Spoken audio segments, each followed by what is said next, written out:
Have you ever dated someone that you're afraid to show your friends? A long time ago, maybe when I was a teenager or something, perhaps. I don't know. For any particular reason? Let's just say. They were too attractive. You were worried your friend was going to steal them. Exactly. That, except the opposite of that. Well, this woman is in love with an alien and refuses to show its face for Area 51 security reasons. Oh, that's just good thinking. Yeah. You got to be safe. Yeah. So she claims to have found the one and fallen in love with an alien partner and refuses to show the face because of that. She's an actress and podcaster. Also known as Emanuela Rose, apparently came across the extraterrestrial lover while in the UK exploring East London, telling GB News that dating an alien had so far proven more successful than any previous attempts to form a human relationship. But she showed an inflatable replica of her alien lover as a stand-in and then explained, we met because I got abducted by aliens about a year ago in Canary Wharf. Oh, okay. I met him on his spaceship. He has a little spaceship. We started talking and I was talking about how Earthmen are trash and would almost be better to get abducted by aliens than keep dating on Tinder.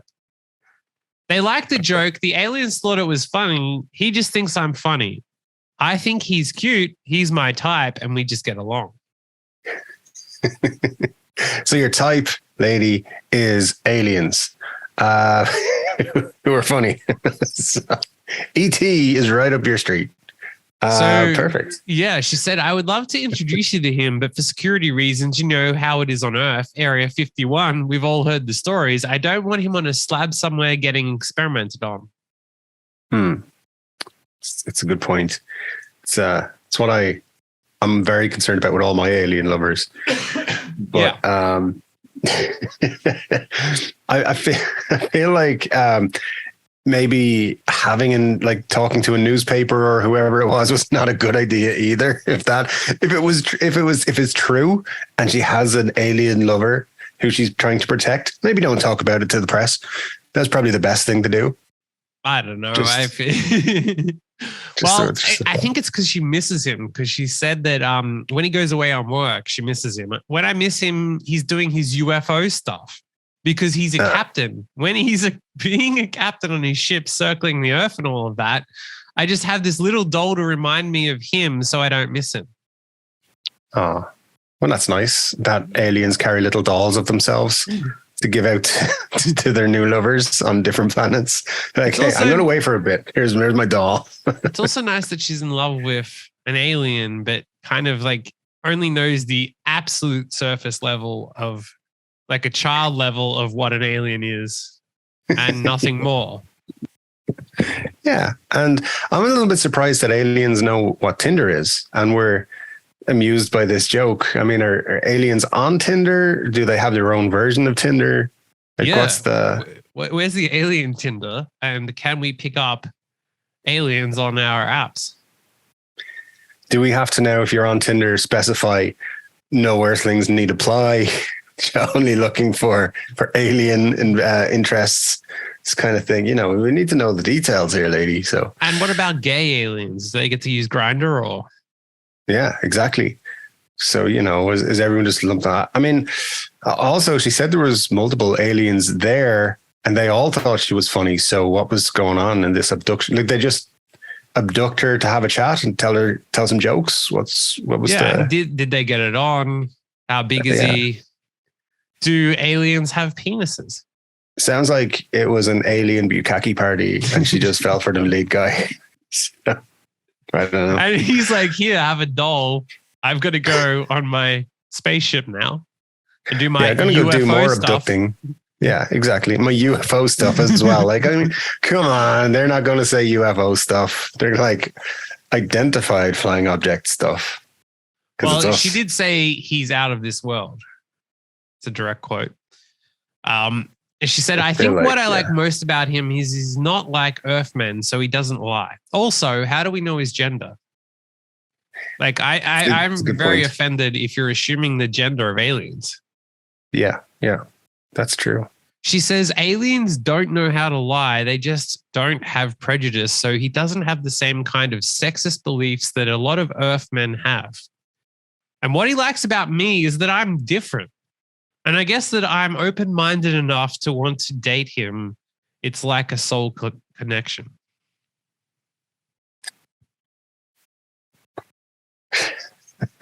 I mean, she sounds different. So she's got that right. If it's an appealing different though. So yeah. Yeah. Did she give his name?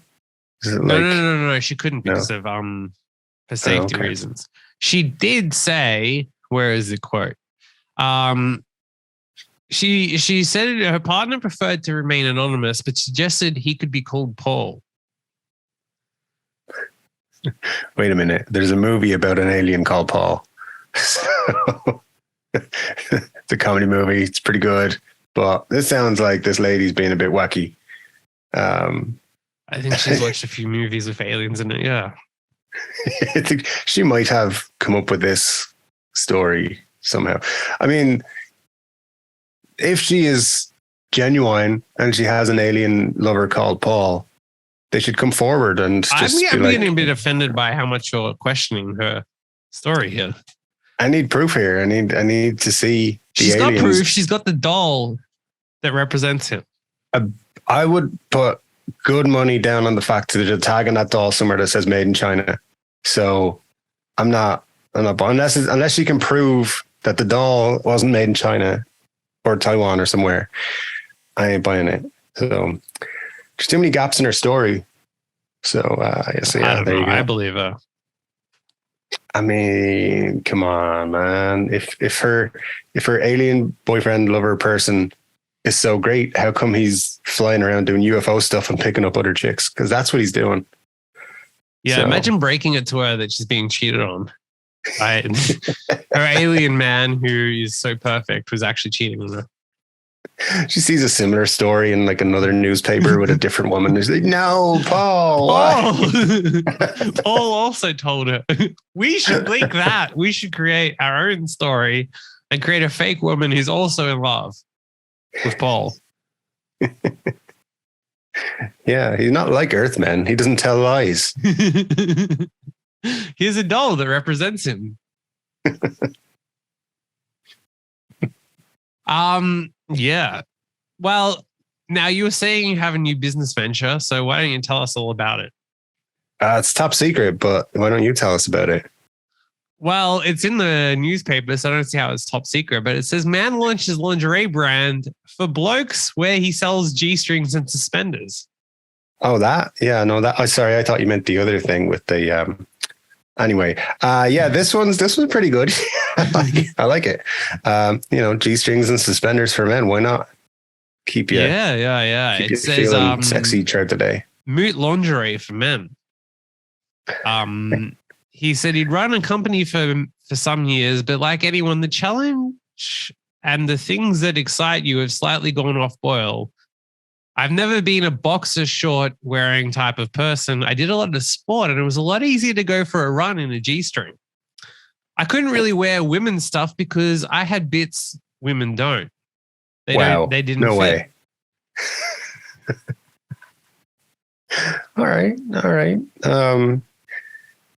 I mean, it's a thing. If you design it properly, good support, I guess, for the boys, then it's going to go well. Yeah, I say the panties suspenders for the boys. thing though. Suspenders don't make it easier to run. So I don't know about that part, but the rest of it sounds good. Get your G-string panties on. for the boy. G-strings for the boys. Yeah, G-string. Go for a run. Too. I mean, don't know how you're going to run with that erection, pal, but all right, you keep doing it. Well, a new study has said that Regular sex sessions could help reduce symptoms of hay fever, scientists claim. Oh, interesting. Which means that you can officially now accuse anyone who has hay fever of not getting laid. So I highly suggest next week at work that people go in and anyone who starts sneezing, you didn't get laid. That's a very interesting thing, yeah, because hay fever, there's so many people are like, oh, I've got hay fever. I need to take these pills for hay fever or this medicine or whatever. Like, no, you just need to get laid more. Yeah. You need to lower your standards and just get fucking laid. You need to start hooking up with aliens.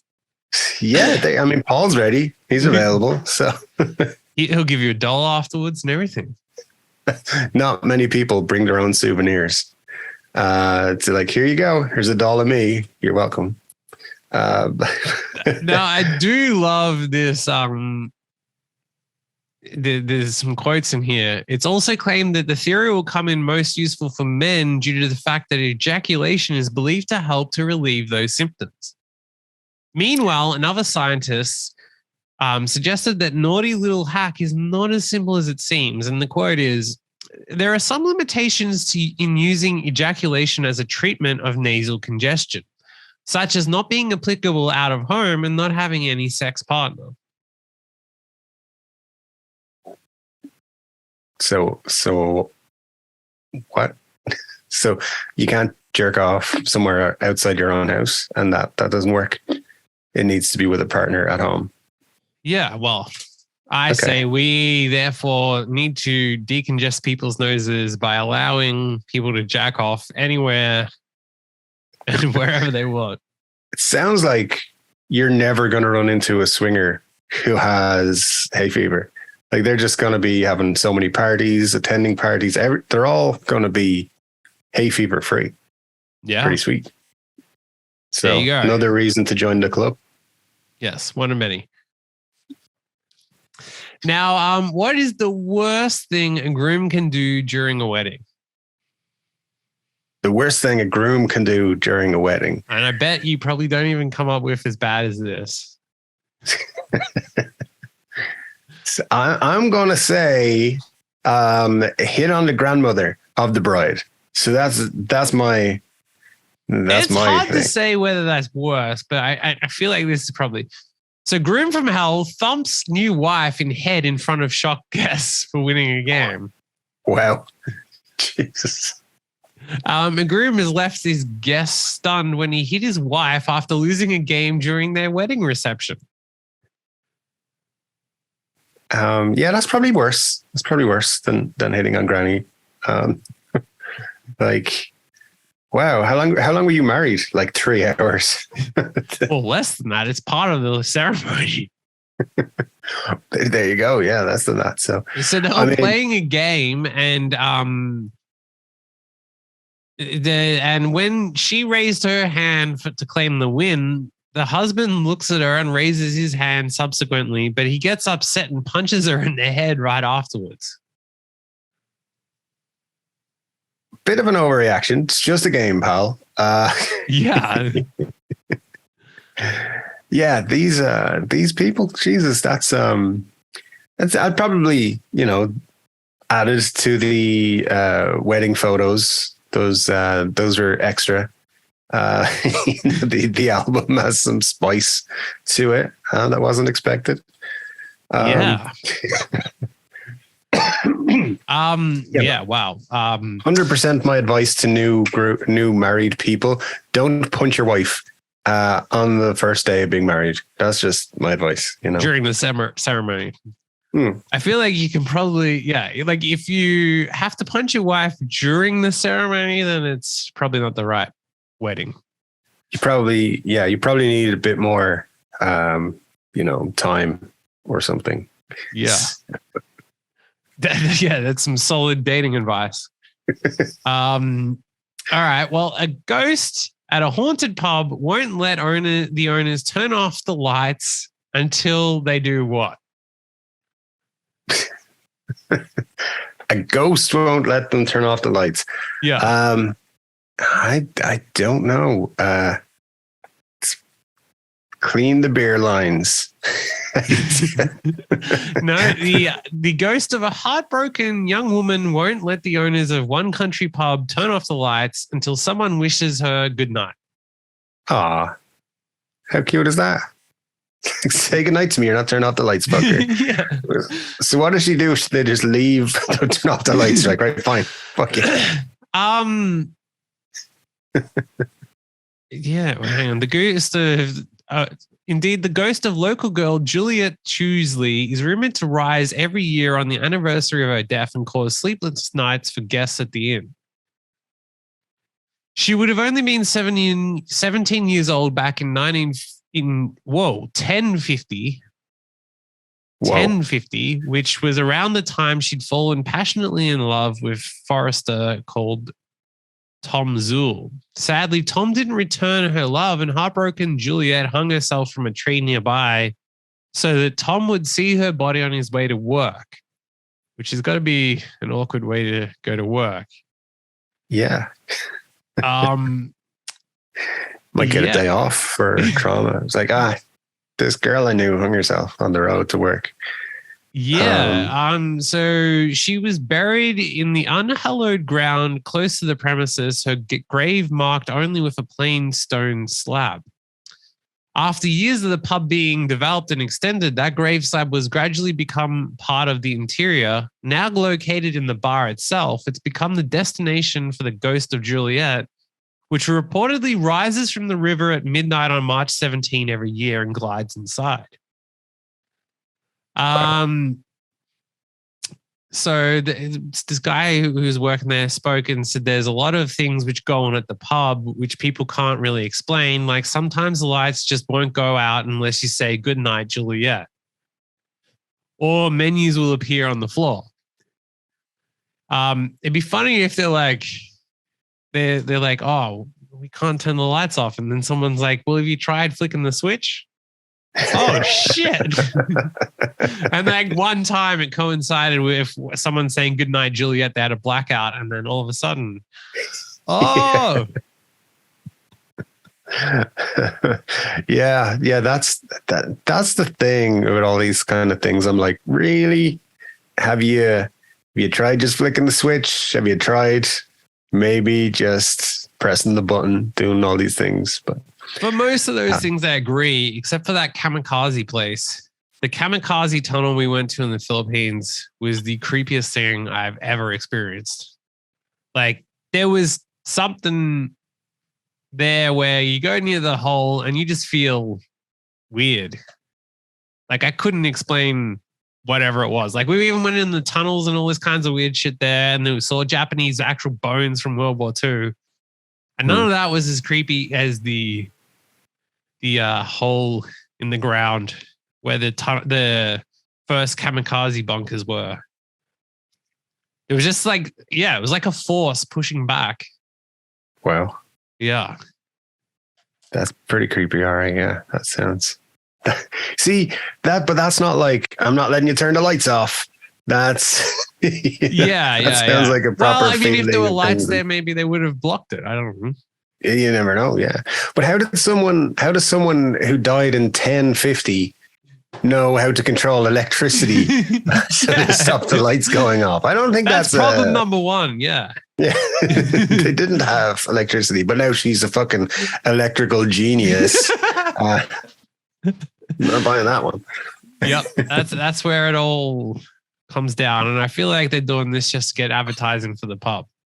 It's like, oh yeah, actually, every March 17th, something happens. Tell you. Which, by the way, is St. Patrick's Day.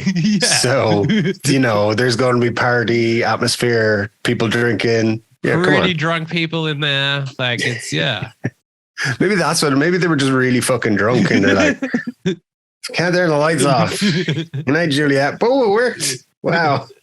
Too many Guinnesses and, Yeah. Sounds like we've another one we've found. If you've had enough Guinnesses, like, it's going to be hard enough just to find the switch, let alone flick it. So, like, maybe they're like, why isn't it going off? Good night, Juliet. And then bam. Exactly. That sounds very plausible. I think, St. Patrick's Day, lots of weird things happen. It's not always paranormal. So yeah, sometimes you just drink yourself to vomit. Sometimes you're just really fucking drunk. And yeah. Sometimes you just need 6 more Guinnesses.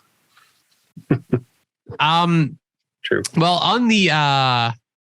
on the ghost theme, shape-shifting skinwalkers and half-human pigmen are haunting a UK beauty spot. Nice. AKA the locals.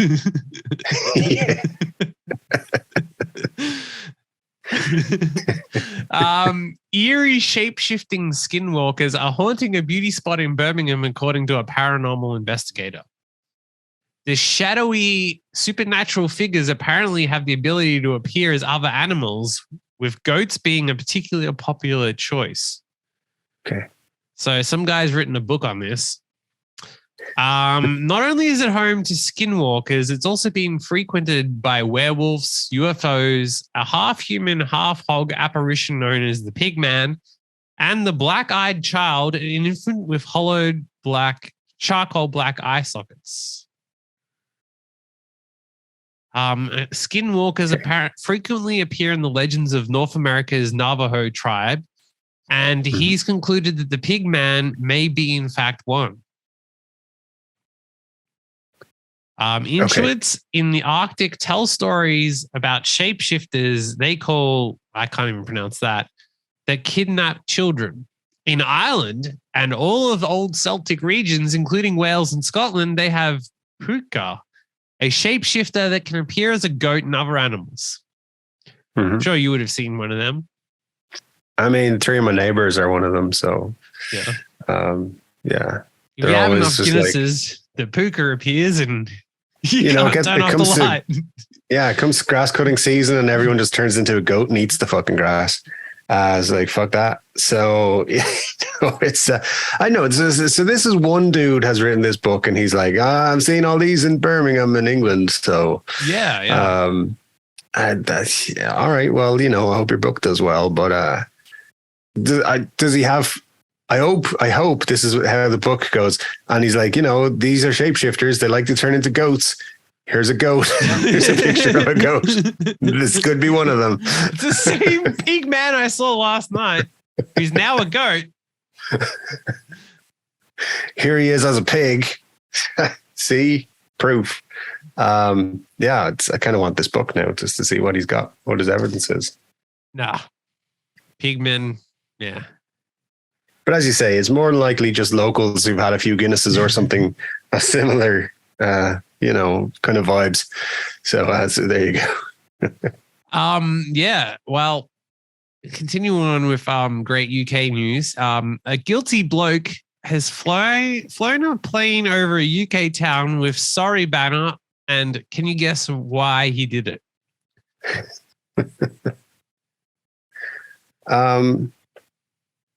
So what? It just said sorry? Yeah. Why he did it? I mean, no, he's done something really bad. I don't know, put something in the water supply, something like that. Well, he did. It does say, "I love you, Danielle." Sorry. Okay. Oh, well then he slept with her mum. It's a common thing to happen. But I mean, you could also said he saw a pig man, but in reality, he left the toilet seat up. Again, prick. Yes. Yeah, I mean that's an appropriate response. Leave the toilet seat up, have a plane fly over, and say I'm sorry. That's pretty normal, right? Yeah. People have been joking as to what it was about. So someone suggested he pegged the washing out wrong. Probably forgot to put petrol in her car. Forgot to turn the landing light. He forgot to wash the dishes. Back chatting. Oh, big one. Probably called her his ex's name. That's just happened. The best one is plot twist. Danielle was mad at him for wasting all his money on skywriting.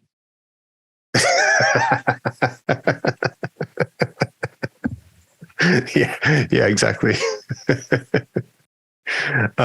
What's great is that Danielle hasn't figured out about him sleeping with her mum. So, Yeah.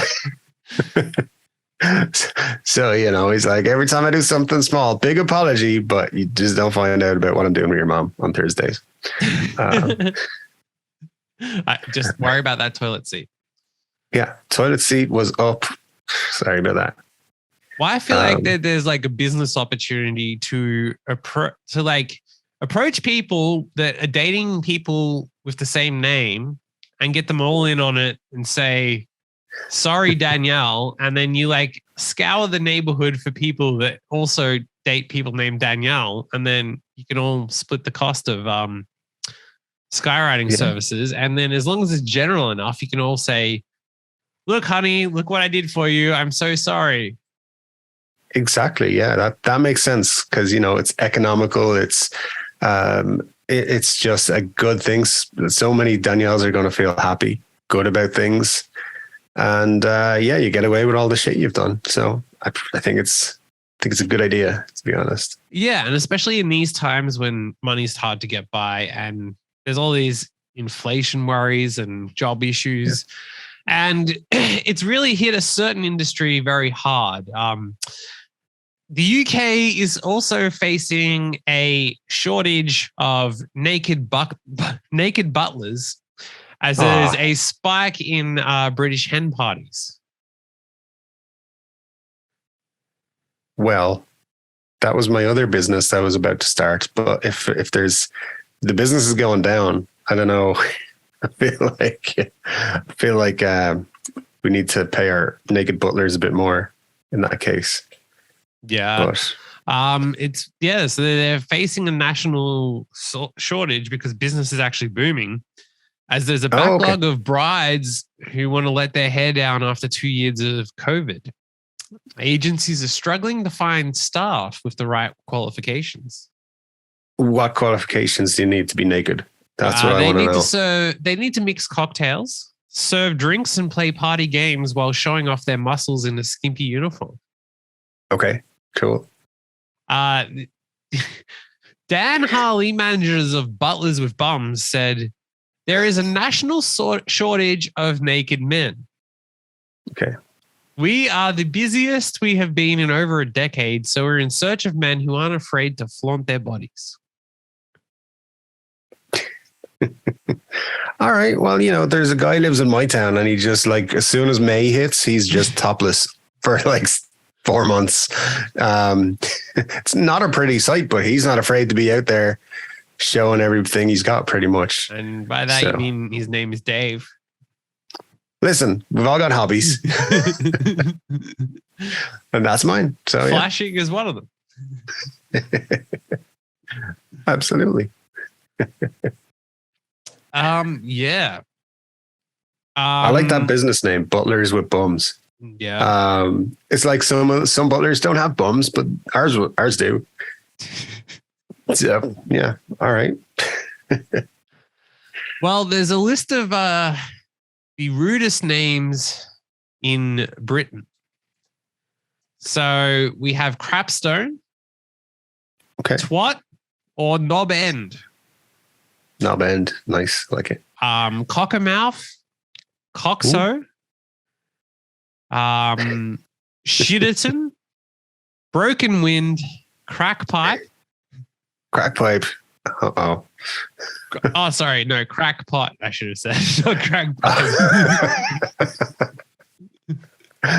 All right. Well, it's a little bit different, but still. There's Slack Bottom Road. Okay. Cock Lakes. Ooh, there you go. It's a good one. I was raised in Cock Lakes. I'm sure you were. There's a Donkey Town. Ooh. Curry Mullet. And Loose Bottom. You don't want a loose bottom.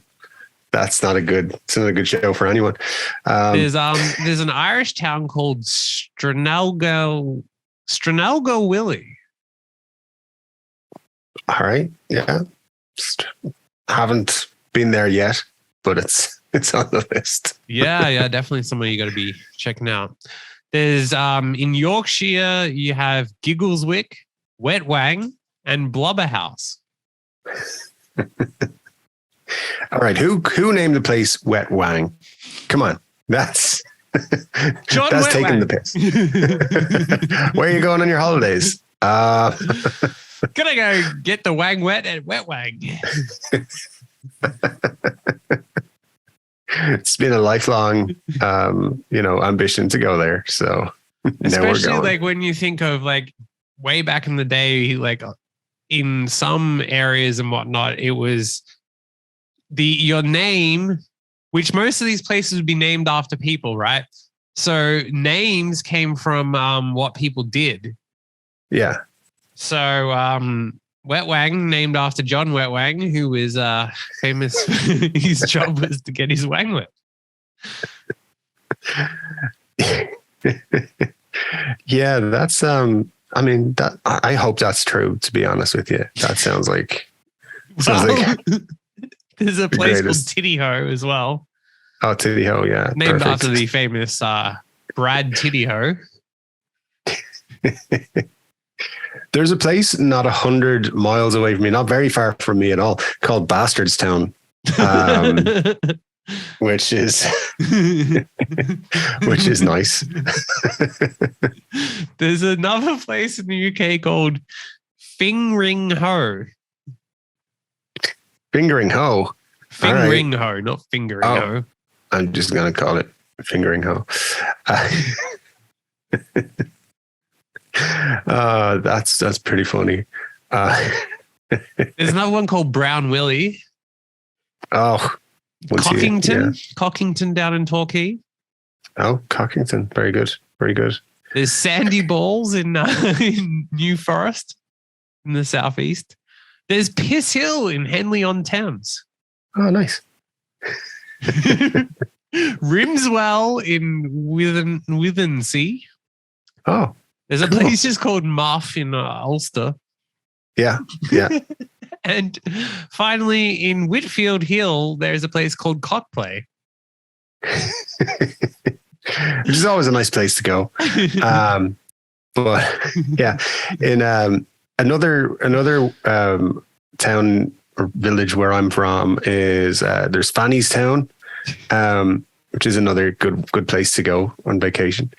There's a town, I think it's over in the west, it's called Blue Ball. I was like, surely you should have two. But it's there's some great place names out there. Muff is probably the best one on the list, I think. Yeah. I mean, there's a stadium that was named until only like 10 years ago here after a guy who his nickname was the N-word. And not the N-word, like the actual full word with the ER. And because his last name was Brown, who was an athlete. And there was a stadium named after him until only like 10 years ago. Okay. And it was with the nickname, not. Wow. Yeah. All right. Well, there you go. Australia. We do things slightly different here. Now, that's true. On that note, one of the big problems with money notes in Australia, what can you guess is one of the big issues with Australian notes, banknotes? Well, you got those plastic ones. So I don't know, maybe they melt when it gets too hot or something. Well, it's kind of along those lines. So the actual like Reserve Bank of Australia, so like the government bank, has actually put out a report complaining that there's a common cause of damaged banknotes in the country because people accidentally burn them in kitchens. And that, it's an actual problem that they have to deal with because there's so many people. And over the last 7 years, there's been $44 million in payments for damaged banknotes, for which people, $5.5 million a year they have to replace because people forget them in a toaster where they've hid them and then burn it. Who's hiding money in a toaster? Yeah. Apparently a shitload of people. Fucking hell. That's a lot of money to have been hidden in toasters and other appliances. 14,000 people a year make claims with having accidentally burnt money in Australia. Wow. That is just bizarre. I guess that's a thing people do now. Then they just hide their money around the house. You guys not have banks? Is there? Well, we do. Like I don't know why anyone would put money in a toaster ever, or why that would be like a place where you would even think to hide it. No. Yeah, what a waste of money. Well, speaking of wasting money, would you say that it's expensive to Uber everywhere you go if you go on holiday? Probably. Yeah. Like if you're going on a 10-day holiday, would you say that it'd be expensive to Uber everywhere? Yes. I'm going to say it would be expensive. So then you could follow Cristiano Ronaldo and ship a 8.5 million pound Bugatti for a 10-day holiday. That would be what I would go with. Yeah. I think just going to ship my steal. Yeah, ship my $8.5 million Bugatti with me to Muff or somewhere. Let's go visit Cockplay. Yeah, exactly. Wow. Yeah. Seems a bit excessive. They probably could have rented a nice car for the time there instead of shipping that one. But yeah, you would think that 10 days of a car rental, like even a supercar rental, is going to be, I don't know, cheaper than shipping a car. Maybe he just has the radio presets to his exact liking. He's like, I don't want to fuck with anyone else's radio, and I'll just bring my car with me. Yeah, but the problem is if you do that, then when you travel, like they have different FM and AM settings, so you lose all your... It's a good point that I did not think about. Maybe he has like an arse curve in the seat, and like he has to sit in that. True. Yeah, I know. Well, speaking of wild spending from athletes, so James Harden from the NBA, someone has actually broken down the stats for statistically that he performs worse in cities with better quality strip clubs. He was trying to keep that a secret. I know that for a fact. Wow. Well, it doesn't seem to be. Like he has his jersey hanging in strip clubs because he dropped so much money there. Nice. One Houston establishment retired Harden's jersey when he crossed the spending threshold of $1 million at that single location. Wow.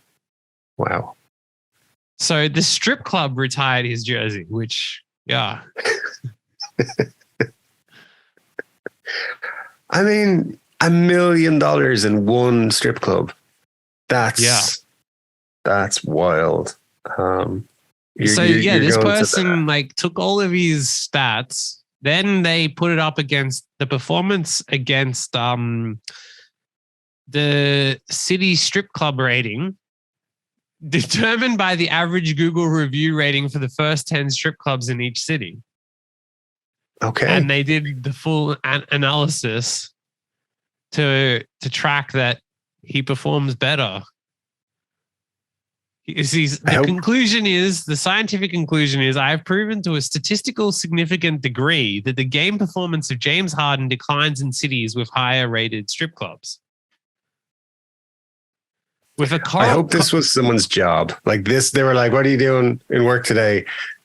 Checking out statistics about better quality strip clubs than an NBA player. Well, if it's not his job, he's just sitting at home on his own doing the stats of strip clubs and an NBA player. Exactly. Yeah. I'm sure this guy gets laid a lot.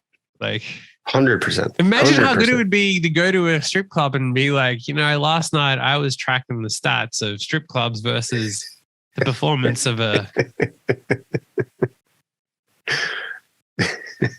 So he said the conclusion says this means that James Harden's box score is 20% predictable based on the quality of city strip club. All right. So cue a lot of teams who are in cities with poor strip clubs going to sign a new player. It literally says James Harden's best performances come in the city with the worst strip clubs, Toronto.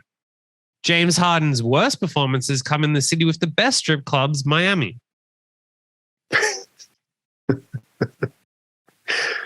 All right. I mean, it sounds like there's some serious science here. So can't be refuted. That's just how it goes. Yeah. I mean, it's pretty wild. I mean, I know they break down sports statistics into so many different things nowadays, but this is a new one on me. And I think there's a lot of players out there going to be like, oh shit, they're going to find out my secrets, my good performances and my bad performances. Yeah. I mean, I reckon there's good betting opportunities in this. Oh yeah. 100%. Like if you can, start tracking strip clubs and profiles and all that kind of stuff. So a rookie copper sent a bizarre video of his penis and an item in his bum to workmates by mistake. You don't want to send that by mistake. You've got to be careful with your dick videos. So yeah, you don't want to be sending a video which exposed his penis in a brace to more than 10 colleagues in a bizarre WhatsApp message. He resigned from the police after he shared the shameful clip, which showed an item lodged into his bum to a messaging group containing 18 members of staff.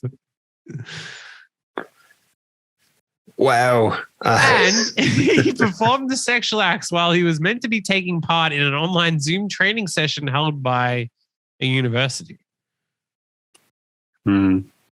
That's yeah. That's not what the training was supposed to be. So I can see why he got told he had to resign. Know, maybe it was. Maybe it was like extra credit. Maybe he was going above and beyond. Yeah, maybe sometimes you gotta experience what's going on in the world to really provide you top need quality to police care. Know what you're doing. If let's say that you get called to a scene and there's a member of the public who's jammed something inside their butt, and you're the first to respond, and you got to help them. Absolutely. It makes sense. Yeah. But just for all the dudes out there, just be careful who you're sending your dick pics to. Just double before you hit the send button. Just check: am I in the right group here? You don't want to be sending that to your workmates. You don't want to be sending it to workmates. You don't want to be sending it to your parents unless they're into that kind of thing too. Yeah. Of course. Yeah. I mean, it depends on the workplace, I guess. Like maybe the police isn't the best job for you if you want to send that to work. Make sure you're in the swingers group on WhatsApp. Don't be in the wrong group chat. That's the thing. Well, who would you even be sending that to that? It's just there's repercussions in the work group, so you gotta chill out on that one. Yeah. And talking of repercussions, a woman has sued and actually won. She sued a car company. She sued Geico. Okay. Because she caught an STD having sex in a car. And they have to pay her $5.2 million. Wait. Was she having sex with Geico? Like, how did this happen? No, she had sex with a motorist in his car and contracted a sexually transmitted disease.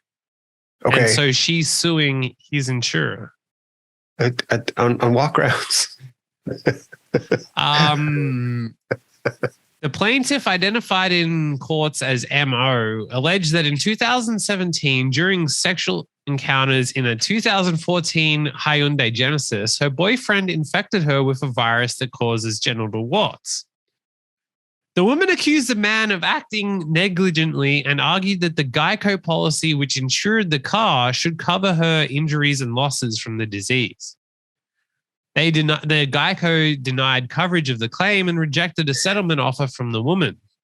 Court filings say the woman and her boyfriend agreed to arbitrate her claims, the officials overseeing that process determining the man negligently infected MO and awarded her $5.2 million in damages. Wow. So she then went to a state court and filed a suit against Geico aimed at confirming the arbitration award. That court ruled in her favor, prompting Geico to ask the court to overturn the decision. Attorneys for Geico argued that they never had a meaningful chance to contest the claim. The court found that Geico did get the chance, an opportunity it forfeited when it chose to simply deny coverage.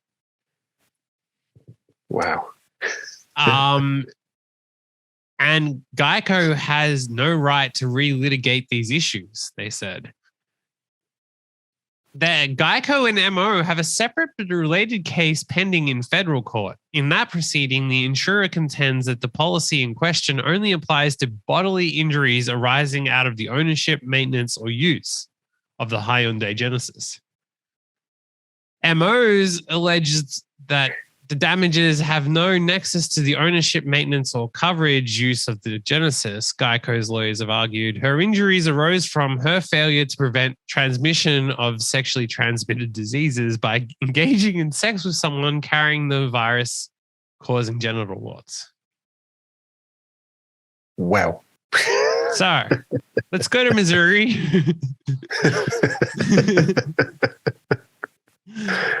So basically, $5.2 million to get genital warts. Would you do it? I don't know, man. That shit sticks with you for life. So, so let me just get this straight. So she is suing because she contracted genital warts inside the car. Yes, and she's suing based on the insurance for the car was with Geico, and she's like, I have this now because of the car. So yes. Because I had sex in the car. Yeah. Okay. And she's won. So yeah, obviously the courts agreed with her. Yeah. All right. So listen, the thing there is if you're in Missouri, if you're going to get an STD, make sure you get it in a car. Basically, if you're going to have sex, just do it in a car, just in case. If you're not going to be careful, do not have sex outside of a car in Missouri. Yeah.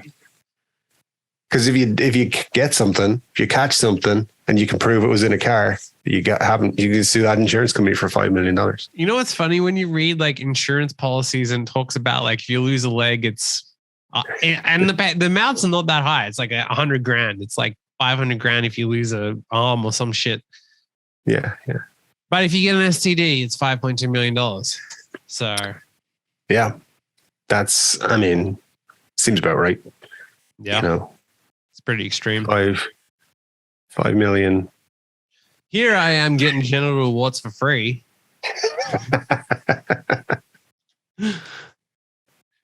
You're paying to get them. Yeah. Does this mean that like dodgy hotels are liable for stuff under their insurance policies also? What if it's a rental car? Oh, fuck. Yeah, you got to take out that extra insurance for this. Yeah. Sorry, you didn't take out the STD coverage.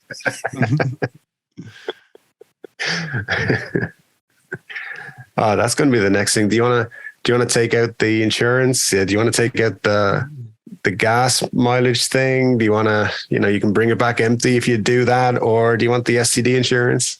It'd be fun to go rent a car in Missouri and ask. Now, if I upgrade to the premium insurance, will I be covered if I were to catch an STD inside this vehicle? And if you lie to me, I'm going to sue you. So you better tell me the exact truth. Renting a car is a fun experience at the best of times, but now they've added this in, I think, to car insurance policies. I think it's a good thing.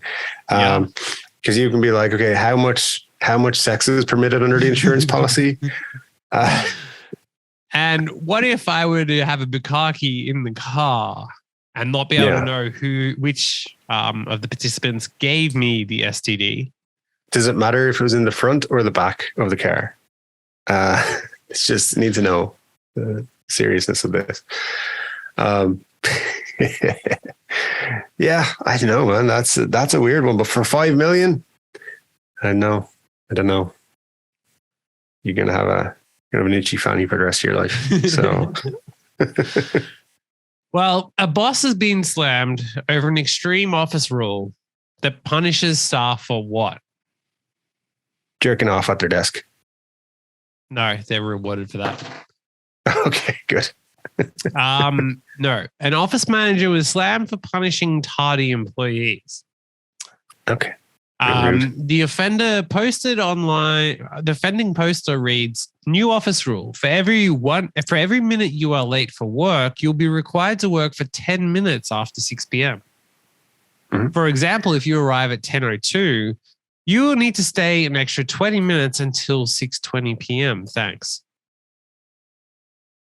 That's. I mean, I think it's perfectly fine, as long as if I come in early, I get to leave 10 minutes early for every 1 minute I'm early in the day. So if I'm due at 10 and I come in at 9:45, well, fuck that shit. I'm leaving 3 hours early. So, well, yeah, it does actually say that someone had commented, if you show up at 9:58, you get to leave at 5:40. I think that's the only way of doing it. Logically, if it works one way, it works the other. So, yeah.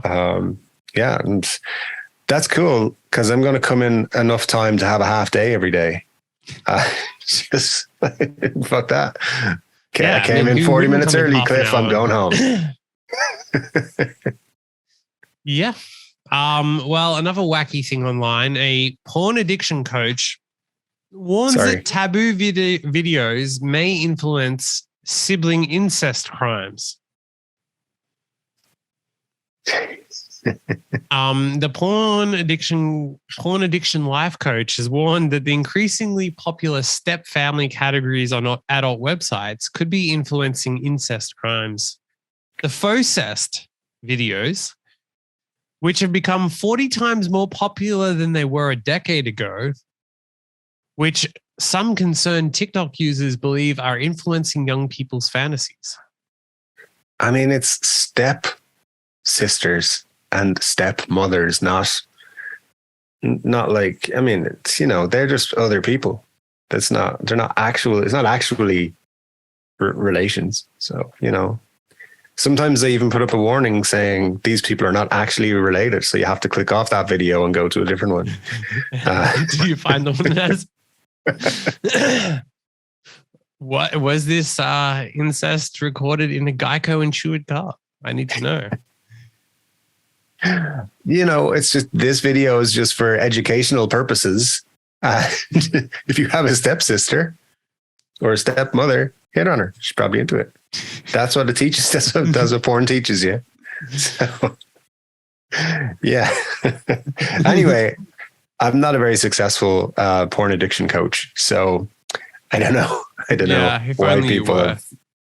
This would be a much more interesting podcast if you were. I feel like that's what holds us back. If you... It is a little bit. I apologize, but I try my best. Be like, for your homework for your porn addiction is to watch 500 hours of porn. But I'm already doing that. Yeah, well, just watch better porn. Here's a link. Watch this stuff. This is the good shit. Well, I think finally a nice wholehearted story. An undercover cop was accused of defecating on colleagues and penetrating them with veg. What? Yes, police officers have been accused of engaging in disgusting, appalling behavior as they went to extreme lengths to prove that they were not cops. Members of the force in British Columbia, Canada, are said to have penetrated a colleague using a vegetable, defecated on another, and exposed their genitalia, according to Global News and CT. Police experts in the country are now calling for an immediate overhaul of undercover tactics. The BC Municipal Undercover program was shut down after a workshop in May, which left several participants so disturbed by the incident they reported to their superiors, with 9 officers reportedly under investigation. Wow. Yeah, that's wild. I mean, I think there's probably better ways to prove you're not or to suggest that you're not a cop than putting a vegetable inside someone else. That seems a bit like you could have come up with you could have, brainstormed that a little bit more, come up with a better idea. Well, it goes into, in recent years, criticism is focused on Canada's frequent use of a tactic known as the Mr. Big technique. Used when police suspect a person has committed a serious crime but cannot prove it due to a lack of evidence. The technique involves recruiting the suspect into a fake criminal organization in which they are encouraged to perform risky and sometimes illegal activities as a way of proving themselves worthy to join. The end goal of the exercise is to have them meet the gang's boss and confess to the worst thing they have ever done.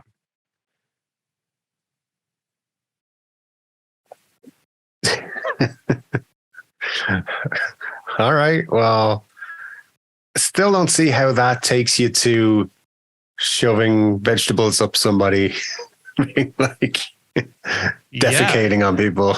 That seems kind of far from where they got that. Like, join our secret gang and and hey, look, we're not cops. Watch.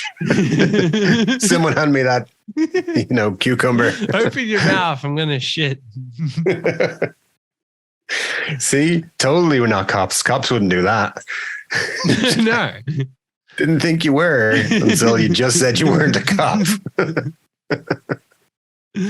I'm not a cop. Let me shit all over you so I can prove I'm not a cop. Yeah, I feel like they could have maybe handled that a little bit better. Yeah. I mean, I don't know. I feel like, they would have to be. I'm reading about Mr. Big. So it was a Canadian technique used primarily in cold cases, crimes that have not been resolved and have gone cold. This investigation uses dozens of officers to catch one suspect. Once they've identified a suspect, an elaborate ruse is created by police. Police fabricate an entire fictional crime syndicate with hierarchies, gang members, and a crime boss known as Mr. Big. Awesome. In some Mr. Big stings, as many as 50 operatives are involved in the fabricated syndicate. Excellent. So we're just going to set up a criminal gang of 50 people to fake one guy into thinking that, So typically one member of this group will meet the suspect under seemingly random and ordinary circumstances. In many cases, this is done by asking a small favor of the suspect, which then is repaid in entertainment, gifts, companionship, meals, and eventually employment. So they set up a gang, employ the person, and then once they're employed, the suspect is given petty tasks that simulate real crimes. They're often expected to count cash, make deliveries, or collect product from other operatives. None of the crimes simulated by the organization are real. Operatives use fake drugs, for example. So they just create a whole freaking fake. So just playing make believe. They're like, let's pretend we're criminals. A whole movie. You're on The Godfather, just so that we can prove that you're a criminal. The suspect gets promoted up the chain until they are expected to meet with the kingpin, Mr. Big, who is typically a trained police interrogator. Mr. Big then leverages his power over the suspect to obtain an admission of guilt. Take a seat there. I'm just going to start recording this conversation. Yeah. And it says he does this by reassuring the suspect that they are a promising new recruit, but they cannot be fully trusted unless they divulge an incriminating personal secret. All right. I want to take it back here. Right. How does this end up leading them to, in a training seminar, putting stuff up their butts and other people's and like defecating on each other? And so how does it doesn't sound like it's a necessary step. Very obvious. You set up a fake criminal syndicate, right? Uh-huh. And okay, then got that part. You set up the suspect. Okay. And then you promote him through this criminal syndicate. Sure. And then you shit on him.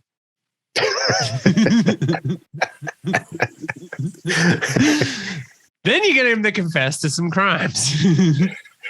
Bada bing, bada boom. Imagine it's like they get all the way through and they're like, tell us the worst thing you've ever done. Nothing really. I pretend to be a bad guy, but really I'm just like super lame. I don't do any of the bad stuff. I'm sorry. Well, I slept with my own mother once. I have a stepsister. She and I meet up every Thursday. So yeah. And obviously it's a good use of police resources to have 50 police officers working just to. It sounds like they're going after like low level criminal. Well, it has to be a low level members. criminal if you're going to work your way up. Like, yeah. So why are they putting all this effort in? What's the worst thing you ever done? I robbed like $100 worth of cigarettes one time. Oh, great, case closed. But yeah, it sounds like they need some training for sure.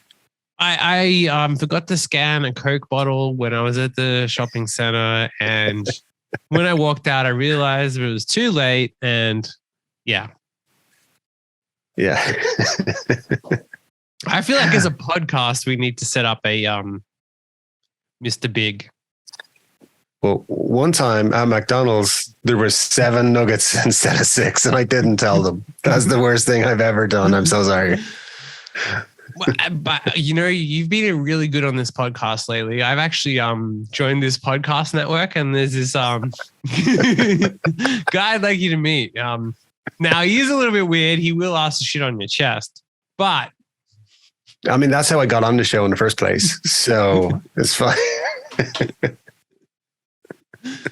Yeah. It's just so. I mean, also, how many of these Canadian gang members are actually falling for this shit? Because it sounds like an amateur dramatics production of like, if you're good enough, we'll get you to Mr. Big. Well, what's even crazier is the actual issues with all this happened in a training exercise where they were training to do this. And they had to shit on other fake police officers to prove they weren't police officers as part of the training. You know what it is? It's one of those meetings where they're like, anyone any questions? And everyone's hoping nobody says anything. And then one prick goes, what if they say, are you a cop? Fuck. Thanks for asking, Gary. Here we go. Well, that's when you pull down your pants and you take a shit on them. Yeah. Would a cop do this? And then do something a cop would never do. Eat it. Wait, cops do that all the time. What are you talking about? Yeah, it sounds like it backfired on somebody. Their great training idea.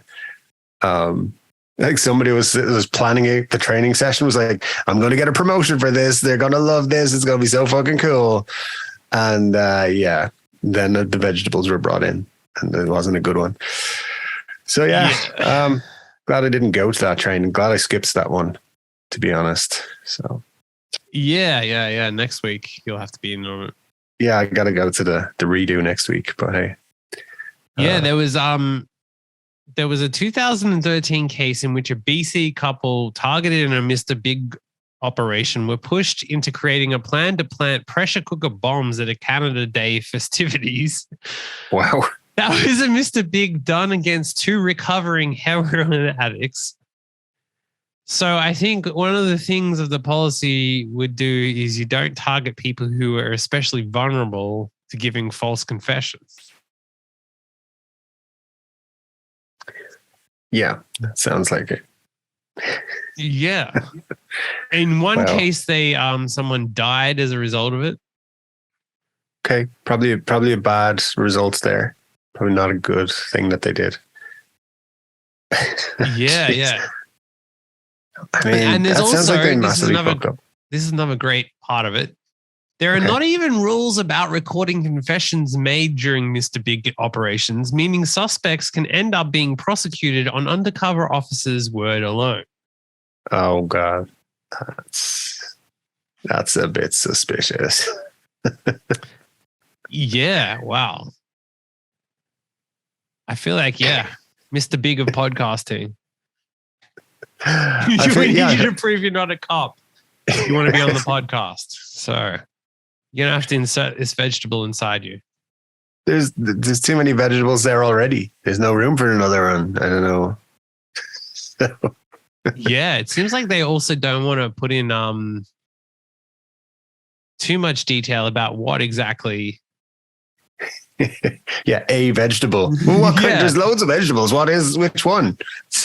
And where did the excrement, etc., come into it? Just somebody brought their kink to work. It was like, bring your kink to work day.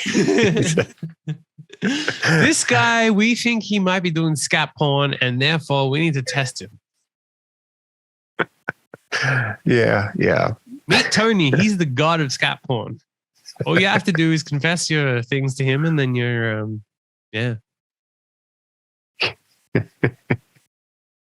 Canada. Yeah. There you go. I didn't know about the seedy underbelly in Canada, so now we know. Yeah, I mean, for all the shit that America gets, this is absurd. Like, how is this not a bigger story globally? It definitely should be. Like, you literally have setting up a whole fake criminal enterprise and shitting on another officer and penetrating an officer with a vegetable. It also says removing feminine hygiene products. And like, how is this not global news? It sounds like they're up to some weird shit over there. I don't know what the fuck is going on, but that's just bizarre. It definitely should be a bigger story. Yeah. I mean, I feel like imagine if a police officer was to shit on another police officer in America, imagine the global news that would be. And without their consent, not just at a Christmas party, but like as part of an operation. As part of training. All right, today, ladies and gentlemen, you are going to be shit on. That's the training. Welcome to being a cop. Different, isn't it? Different. Undercover day one. Being an undercover police officer requires being shit on. Remember, literally, you signed up for this. And the test is going to be who can remain the most still whilst they take a nice dump on your face. Now, I've ingested a lot of food. Some of it not great. I am lactose intolerant, but I decided to eat a lot of lactose last night. So, oh man, yeah. Oh, that is, yeah. It would be pretty. Just I don't know, game changing if this came out like worldwide. This has to be a bigger story. Yeah, people got to know what undercover cops go through. Just the training alone, like you got to get shit on, literally. Like cops get shit on all the time, metaphorically, but this is literally. Yeah, they're taking it to a new level.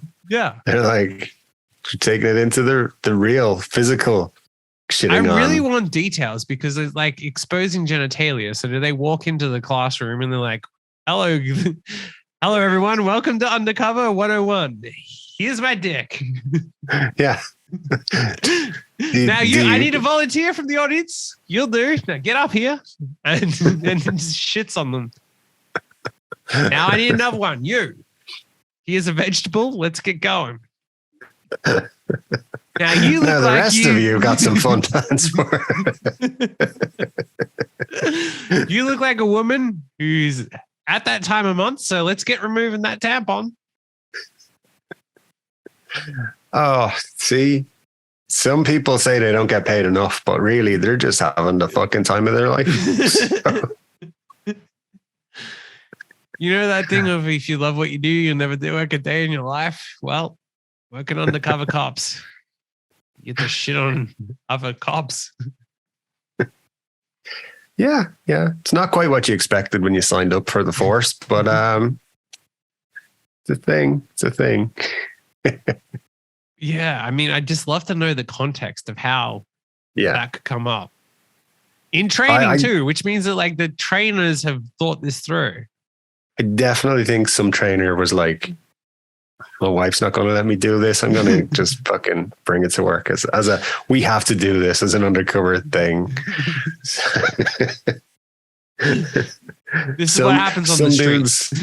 Yeah, like so some dudes are like, oh, if my wife won't let me, I might go and like cheat on her or go to a prostitute or something. No, this guy was like, nope, bringing it to work. I've got a whole training program written up about this. So don't worry, honey, I'm bringing the carrots to work this week. You can have the week off.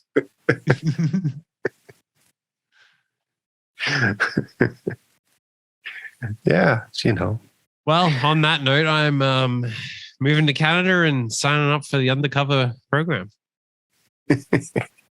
Yeah. If I can get a visa for Canada again, I'll join you. So we'll see you there. Undercover, of course. So we won't know each other, but yeah, we'll have to prove that by shitting on each other. Training must be funny. Like, are you a cop? Yep. You're supposed to say no, Bob. Fuck off. You're not shitting on me. I said yes. You don't need to shit on me anyway.